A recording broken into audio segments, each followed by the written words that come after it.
Hey, what's going on, guys? It's the Rewind Cast, and we are back with another review. This time it's Falcon and Winter Soldier, the first episode, and man, it was really good. It was really good. What do you think, Justin? Yep, it was good. Falcon and Winter Soldier, first episode is already in, and I believe the episode is called New World Order. And yeah, this thing felt like a movie, bro. Like this. Yeah, a whole hour long. Felt straight like a movie. Right from the beginning, just straight from the beginning, straight action.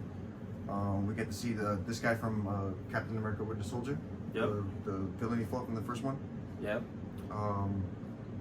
Wow. I mean, anything else you want to get into? Yeah, man. I guess like what's cool about it is that they I kind of feel like, but like shout out to the Russo brothers, because the Russo brothers, they did the Winter Soldier, Captain America, yeah. And from there they kind of like set the tone for like what a Captain America movie or movie should feel like, what it should feel like.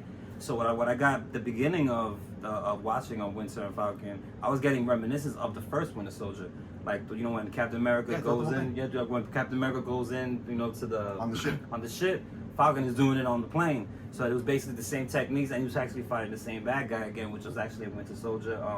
His name is Barlow. He's like a terrorist dude that's a part of the Captain America villains and stuff like that. That Rose Gallery. But actually not. Believe it or not, he actually was created for Winter Soldier. I found that out. Oh, that's his villain. Yeah, he was created. He was created. Like he's not really like deep into the hemisphere. But I believe that the guy that he was rescuing is not really Marvel related. But it was great, man. Like I said, it did not feel at all like a show. Like this is the thing too. It's not gonna get a season 2. Yeah, WandaVision's not gonna get a season 2. They're giving you appetizer. They're movies. They're movies, just in TV format. Mm-hmm. So just get that out the way. Just get that out of your mind that you're gonna see season 2 for Falcon and Winter Soldier or for WandaVision, because you're not. Yeah, man. Now, with that being said, you don't need it, because they gave you literally. It's a movie. It's a movie. Like the first episode felt like maybe just the first half of a major blockbuster film. Yeah. Big time. The score, the graphics, the CGI, everything. Yeah. It was just pretty dope. And like Marvel has this thing where like every time they introduce a character, like you get to automatically like you get cool with them. I don't know what it is. They just got that. Yeah, they have that swag. So you kind of see like Sam, whatever, like life after Endgame and stuff like that. And he's also too like what I like about Winter and what I like about Winter is basically how life is after the without whole Cap. Yeah, and that's a great point, because as soon as the show started, when you see him putting the shield inside the bag, you felt that void that Cap's missing, or you actually felt that since Tony snapped his finger, you're missing a lot of people. Like you just there's this void, this emptiness without having Tony or Cap. Yeah, and I think a lot of that has to do with the fact that like you said, like the Falcon misses Cap, he misses Rogers a lot. That was his boy. He said that shit just ride or die. Like they got cool with each other in Winter Soldier, and then from there on, you saw from Civil War and tonight, that's always been his his right hand man. And you get to see like he's still kind of like he still has a guy. He's still not really over the mourning yet. And the thing about it, he has closure, because he knows that he went back to a good place, he lived a good life and stuff like that. But you can still tell from his perspective that he's still missing. He's still missing the boy and stuff like that. So, yeah, we all do. We felt it as soon as the episode started. Like Cap's not here. We would. If he was still alive, you probably would have got a cameo from him and stuff like that. So it's kind of, it's sorely missed, but you get to see how they feel, and they portrayed that off perfect. It was like big time. So you get to see Falcon, whatever. Like I guess he's doing like these side ops, these side jobs for the Air Force. Yeah, he's just saving little people here and there. Like he doesn't. He's not necessarily saving military people. He's saving real lives on the street. Yeah, like he's basically doing like the missions that United States is not supposed to wink not be there. So he's doing the missions. He's basically expendable. That's what he is. Yeah. But they know that he's gonna succeed, because he's a fucking Avenger. He's an Avenger. Yeah. So he does it because I know on top of that too, it's just his duty too, and that's what Steve Rogers do that. Oh, we also get a first look at the flag. What's it? Oh, so basically, the Flag Smashers. The Flag Smashers. So basically, like you got these group of guys that for like the 5 years where everybody was gone, that I guess society felt that things got better. They think that things are better before the blip. So they call it the blip. Yeah, they call it the blip. So basically, we call it the snap, but they call it the blip. I guess from their perspective, that's the name that they gave it. Right. And they're not feeling the fact that everybody's back. I guess a lot of it has to do with basically let's be honest, because Thanos wiped out half of the universe, but it wasn't really necessarily saying there are bad people guys who still or good believe guys. in his ideologies. About that, so. And and sometimes you gotta understand, like, he snapped a lot of people, but then who knows, he probably snapped a lot of bad guys that were gone. Yeah. And then think about all the bad guys and things that probably came back after they did the snap. So Tony did not only bring back, like his friends and fam and stuff. He actually brought back half the universe that got disappeared and stuff like that.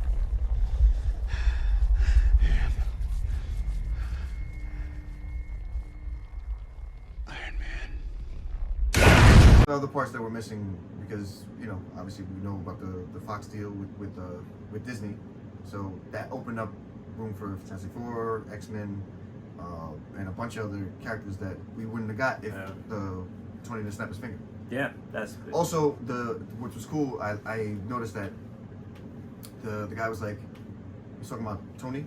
Yeah, not Tony. He's talking about Cap. He was saying that, where is he on the moon or something like that? Oh yeah, that basically that Falcon flew him to the moon. That's a reference to the comics, because there was a comic where the Avengers had like their tower on the moon. Yeah. They had like a secret base up there, and shit like that, and they even fought Thanos there and shit like that. But I guess to show you too, how connected the government and Captain America are close, because these conspiracy theories happen all the time, and they usually happen with like governmental figures, whether they're politicians, NASA. So it's kind of cool how. Like, we know that this is a fantasy world, but they still also use the fabrication of our reality too. So as well, so for them to be like, oh yeah, Captain America, there's a theory that he's up there, stuff like that. I love how they went with that. That was pretty dope too. And then he's like, where are you going? He's like, I'm going to the moon stuff. Yeah. And that's, but he wasn't going to obviously for the moon. He was going to bring the shield to the government. Man. Which in turn was like the wrong thing to do. Giving it to the Smithsonian Museum. But then they wind up giving it to. Of course. We'll get into that later. That's what they do. That's what these guys know for. We see Bucky. Shield is not Hydra. That's a lie. So yeah, these guys, like you said, they didn't even waste no time too, right? No. They didn't even let Falcon know either, because Falcon was there. He was also there with Rhodey, War Machine. Rhodey, yeah. That was dope seeing him too. Yeah, that was a nice little cameo. That was a little shout out, and then also that you get to see him mourning as well, because remember. That councilman or whatever, he's the guy that gave the shield to the new Captain America. Oh yeah, was he the president? He was a councilman or something. He just gave. That's crazy. Imagine if he was the president. Like that's dope. Like that's dope, because Marvel had a couple of president bad guys back in the day. Wink, wink. X-Men, so trying to bring that, but yeah, man, I guess they needed a new hero, so. It was dope seeing. I like how they introduced Bucky, with him having the dream, old dream about him being the Winter Soldier, and then he killed that personnel. Yeah, when he was basically under the Hydra, I guess you could say Hypno, whatever. When he was under their influence. Yeah, whatever the fuck that was an old mission, but you see him still go into remission about that. Because remember that scene in Civil War, and he was like, do you even remember them? As Tony told him, and then he's like, I remember them all. Yeah. So imagine being forced to kill people, and you being conscious and you being aware of it. But you can't control it. Yeah, that's basically freaking mind rape. That's rape. Like, you know what I'm saying? You basically all using somebody's mind and stuff like that. And so yeah, that's another thing too. And what I like about it, you get to see kind of like Bucky Barnes doing what Steve Rogers was kind of doing, trying to get in with society. Yeah. Think about it. He doesn't have to pick up a gun anymore, because he's not a. But he was also making amends too. That right there was dope. Yeah. That right there was. That was funny though, when he went to make amends with the lady that did the mission back in the day. That was a dope scene. So you get to see there's a lot of emotional layers in this first episode. That's what I got. I'm James Bucky Barnes, and I'm here to make amends. He's like, I'm no longer the Winter Soldier. That was pretty dope. I'm sorry. Yeah, that was pretty dope. That was a dope scene. Like, it gets to show you. And yeah, eventually he befriends, this old guy. I guess his which is the father to the guy that he killed back in the day. Yeah. So basically, I guess he's trying to make amends too. Things like that with him. But I guess that one's gonna hurt a little bit more.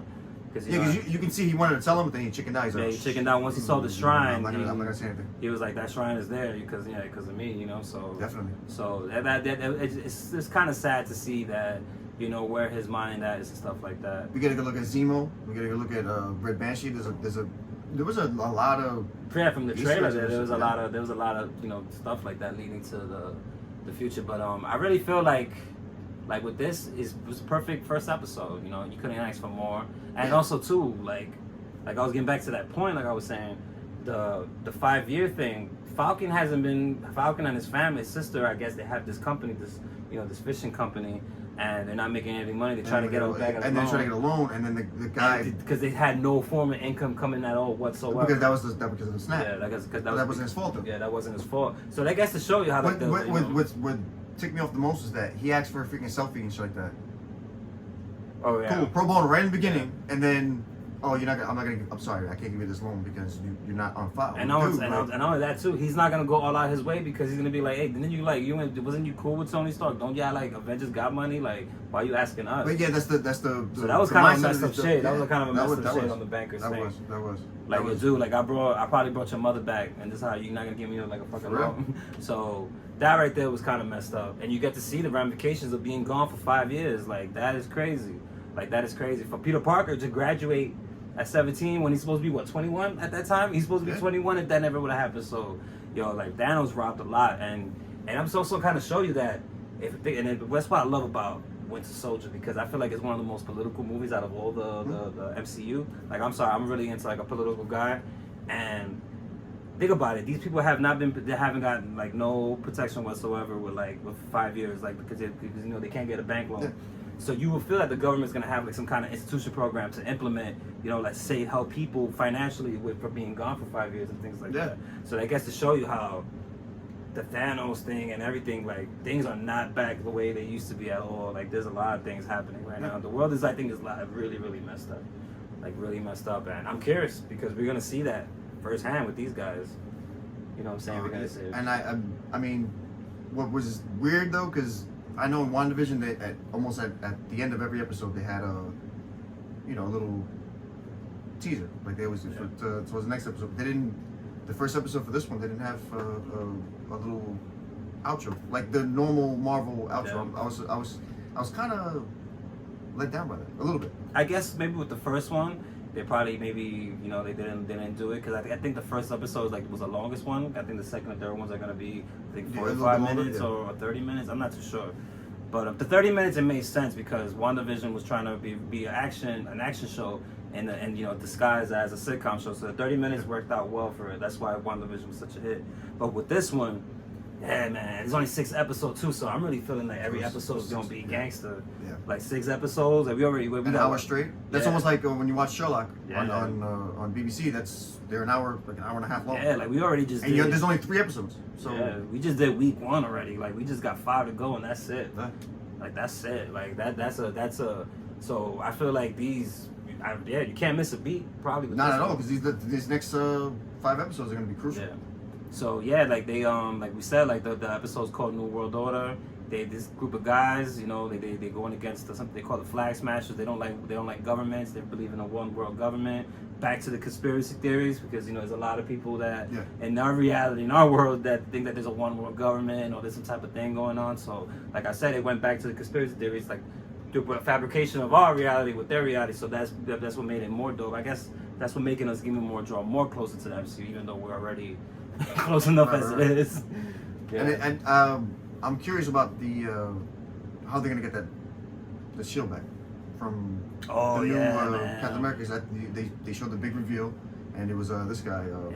What's the guy's name? Johnny Walker, something like that. Dude, that was just painful to watch, bro. Like, yeah, it was a weird looking Captain America. It was almost like they even changed the shield logo, like the suit. His America A's all fucked up. Like it was almost like.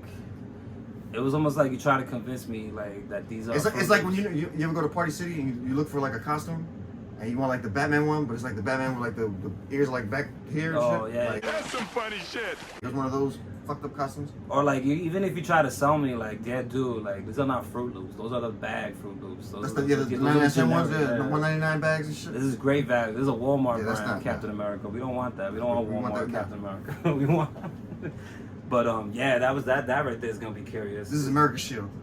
So, but I guess to show you too, how pathetic humans are, man. I'm sorry, man, but when it comes to this, no matter all the efforts that the Avengers did and stuff like that, and all the mistakes from the past when Shield got discovered that they were Hydra, they still do dumb things. They will never learn. It's crazy. Like I understand. So I guess maybe that's why this show is built in a way that it's gonna be a hero show, but it's gonna get really political. It's gonna get really political. Yeah, hell yeah. Yeah, man, they're not playing around. They're not playing around. Like at the very beginning when Sandman was in the kitchen with his sister, he's like, you don't play with these white folks.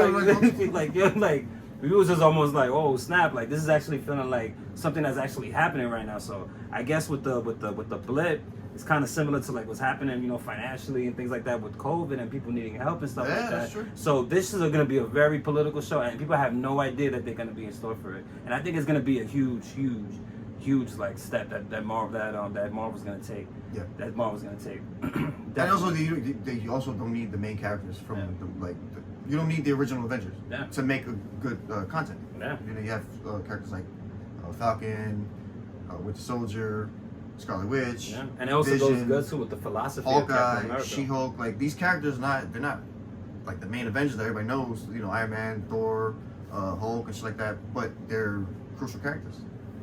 Yeah. So. And also too, like the philosophy of Captain America, like Captain America is all about standing right for what's right, what's for justice. And remember,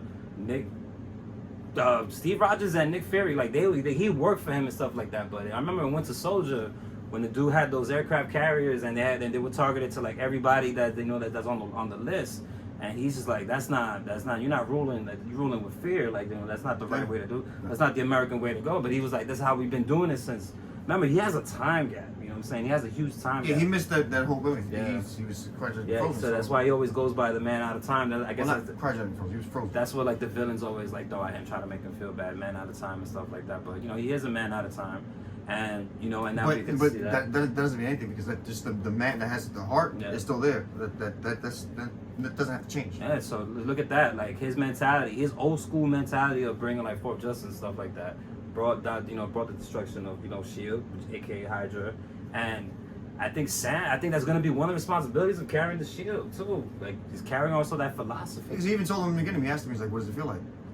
It's like it belongs to somebody else. Yeah. And he told him, "No, it belongs to you." You know what I'm saying? He chose him. So that symbol, man, like that's why I kind of like the logo of it too, because you get to see Falcon and Winter Soldier and you see the Captain America shield in it. Like we were saying that when we saw the trailer. We was like, oh, maybe they're gonna both carry it and things like that. Right, but they went straight to the comics that it's supposed to be. It's Sam. So. And I feel like what's gonna lead Falcon and Bucky together is basically what connected Falcon with basically. Yeah, they're gonna have in the beginning. They're gonna have conflicting ideologies, but they're gonna. Well, that's what's gonna make it so dope. This is bigger than us. This is what Cap was fighting for, not just us. That's what's gonna make it so dope. Yeah, that dynamic. That's gonna definitely make it dope. Definitely. Anything else you want to add? Yeah, man, it was a dope show. Good for first episode. The second episode, I'm probably gonna feel like get more into maybe what the villain's gonna have in store and things. Yeah, we're gonna have another review next week. Be sure to check that out. Also, be sure to check out our last video, the Zack Snyder cut, part 2. I feel like with that movie, it's gonna knock out the other streaming service. Right now, we was reading some analytics and stuff like that, and they were talking about that. It's really like neck and neck, DC, Winter Soldier, and Justice League. Go screw yourself. What you say? I said go screw yourself. You take your little sensitive ass up there and let me in. We got these cool mugs. Also, these refrigerator magnets, and I got these hoodies coming soon. So yeah, be sure to check us out. This is The Rewind. I'm Jason. It's Varsity J. Take care, y'all. Peace out. Hey, buddy, you better rewind that.